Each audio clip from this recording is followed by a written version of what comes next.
નમસ્કાર મિત્રો, કે ચેનલમાં આપનું હાર્દિક સ્વાગત છે. હું દિનેશસિંહ રાઠોડ. આજે આપણે જોઈશું ગુજરાત ગૌરવ પુરસ્કારથી સન્માનિત ભવાઈના ખ્યાતનામ કલાકાર રમેશ તુરી રંગલાનું 81 વર્ષે નિધન. નાટક ક્ષેત્રે ગુજરાત ગૌરવ પુરસ્કારથી સન્માનિત જૂની ગુજરાતી રંગભૂમિ અને ભવાઈના ખ્યાતનામ કલાકાર રમેશ તુરી રંગલાનું 81 વર્ષે નિધન થતાં કલા જગતમાં ઘેરા શોકની લાગણી ફેલાઈ છે. કલા જગતમાં તુરી કાકા તરીકે આદરભર્યું સ્થાન મેળવનાર રમેશ તુરીની વિદાયથી ભવાઈ કલાનો ઝગમગતો છેલ્લો સિતારો અસ્ત પામ્યો છે. ભવાઈ નાટક, થિયેટર, રેડિયો, ટેલિવિઝન અને ફિલ્મ જેવા અભિવ્યક્તિના વિવિધ કલા મંચ પર અભિનેતા, લેખક, દિગ્દર્શક, પ્રોડ્યુસર તરીકે આજીવન સેવા આપી તેમણે જીવનના રંગમંચ પરથી કાયમ માટે વિદાય લીધી છે. રમેશ તુરીનું મૂળ નામ રેવાભાઈ નથુભાઈ તુરી હતું. તેમનું વતન અને જન્મસ્થળ પાટણ તાલુકાનું બાલીસણા ગામ છે, જ્યારે તેમની કર્મભૂમિ રાજકોટ રહી છે. રમેશ તુરી જન્મજાત ભવાઈનો વ્યવસાય કરતી તુરી કોમના હતા. આથી કલા વારસો એમના લોહીમાં હતો. બાપ દાદાના આ વારસાને એમણે આજીવન સાચવી રાખ્યો અને અનેકવિધ પાત્રો સાથે રંગલાના પાત્રથી આગવી ઓળખ મેળવી હતી. વર્ષ 1954થી ભવાઈ સાથે જોડાયા ત્યારબાદ તેમણે કદી પાછું વળી જોયું નથી. પ્રથમ ગુજરાતી ફિલ્મ શેઠ સગાર સાથે શરૂઆત કર્યા બાદ તેમણે ગુજરાતી, મરાઠી, ભોજપુરી, રાજસ્થાની અને હિન્દી ભાષાની 500 જેટલી ફિલ્મોમાં ચીફ આસિસ્ટન્ટ ડિરેક્ટર અને નાની મોટી ચરિત્ર ભૂમિકાઓ ભજવી. અભિનય સમ્રાટ Upendra Trivedi, mega millennium star Naresh Kanodia, superstar Hiten Kumar, Firoz Irani, Ramesh Mehta, Arvind Rathod જેવા દિગ્ગજો સાથે સ્ક્રીન શેર કરી તો તેમના લખેલા સંવાદો અને પટકથા પર અનેક કલાકારોએ પોતાની ભૂમિકા ભજવી લોકપ્રિયતા મેળવી છે. નાટક ક્ષેત્રે આપેલા તેમના યોગદાનની કદરરૂપે રાજ્ય સરકાર દ્વારા તેમને વર્ષ 2012માં ગુજરાત ગૌરવ પુરસ્કારથી સન્માનિત કરવામાં આવ્યા હતા.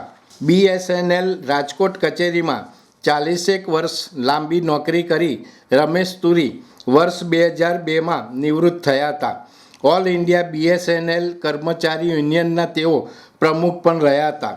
બાબા સાહેબ આંબેડકરને પોતાના આદર્શ માનતા રમેશ તુરીને રાજકોટ મ્યુનિસિપલ કોર્પોરેશન દ્વારા વર્ષ 2015માં ભીમ રત્નથી સન્માનિત કરવામાં આવ્યા હતા.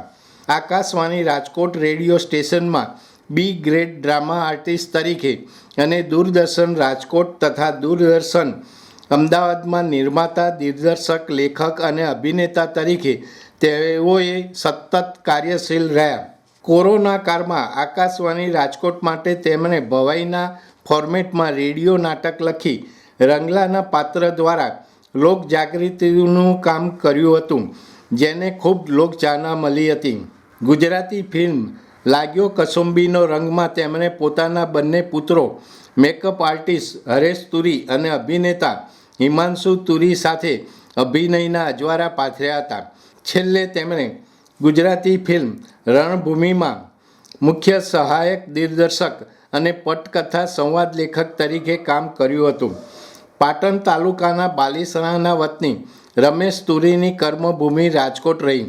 રંગીલા રાજકોટ શહેરે તેમને ખૂબ નામ, દામ અને કામ આપ્યું. રાજકોટ, અમદાવાદ, મુંબઈના ખ્યાતનામ હોલમાં તેમણે અનેક નાટકો ભજવ્યા અને ચીફ આસિસ્ટન્ટ ડિરેક્ટર તરીકે અનેક ફિલ્મોમાં સેવા આપી.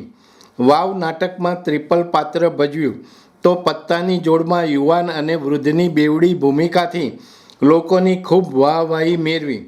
થિયેટર, નાટક, ભવાઈ, રેડિયો, ટીવી અને ફિલ્મ એમ અભિવ્યક્તિ અને કલાના દરેક મંચ પર અનેકવિધ પાત્રો ભજવી તેઓ આજીવન કલાકાર રહ્યા. તુરી બારોટ સમાજ માટે સમાજ શ્રેષ્ઠી અને સામાજિક સંસ્થામાં તજજ્ઞ તરીકે આજીવન સેવાઓ આપી તેમણે અનેક નવા કલાકારોને તૈયાર કર્યા છે.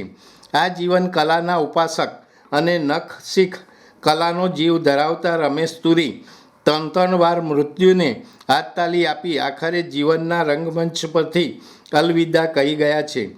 તેમના નિધનથી તુરી બારોટ સમાજને ન પૂરાય એવી ખોટ પડી છે. મૃત્યુના એક અઠવાડિયા પહેલાં બાલીસણા આવ્યા ત્યારે 20 દિવસ આઈસીયુમાં રહીને આવ્યા હોવા છતાં અને ના તંદુરસ્ત તબિયત હોવા છતાં તેમણે કુળદેવી ભવાની માતાના મંદિરે ગીત સંગીતના તાલે અદ્ભુત ડાન્સ કરી તેમનામાં રહેલા કલાકાર જીવોની સૌને ઓળખ કરાવી હતી. દર્શક મિત્રો, અત્યારે આટલું જ. આવા વધુ સમાચારો માટે જોતા રહો કે ચેનલ. નમસ્કાર.